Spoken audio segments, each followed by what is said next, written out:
My husband has been gaslighting me, and I decided to confront him about it. I have been having continuous arguments with my husband Mark for the last 2 weeks. I'm convinced that he has been poisoning me, as I always feel terrible whenever I'm around him. The worst part is that he denies that we ever had an argument, and that it is just a figment of my imagination. I initially believed him, until I realized he was gaslighting me to make me second-guess myself. Earlier today, I was at home with a pounding headache, and we once again got into another argument. I was telling him that he needed to have a shower, as he stank, while he retorted by pointing out that it was probably my cheap perfume. I stormed out of the house but felt giddy, as I had recorded the entire conversation unbeknownst to him. I drove myself to my mother's house while trying to keep myself from dozing off at the wheel.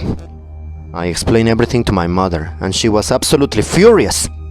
She demanded we drive over to confront him, and I happily obliged. I gave her the recording so that she could listen to it on the way over.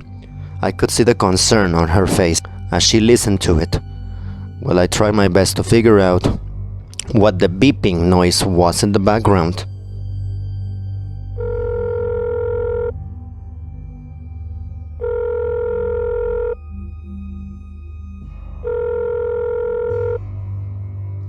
I marched into the house and I started shouting at my husband, as my mother stood there with her mouth hanging open. I was beyond confused as she vomited on the floor before running out of the house. I am now sitting in the back of an ambulance trying to figure out what was going on.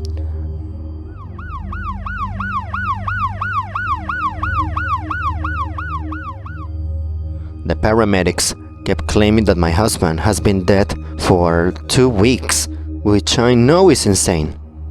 I'm still feeling lightheaded, and I wish the police would stop asking me stupid questions about our carbon monoxide alarms.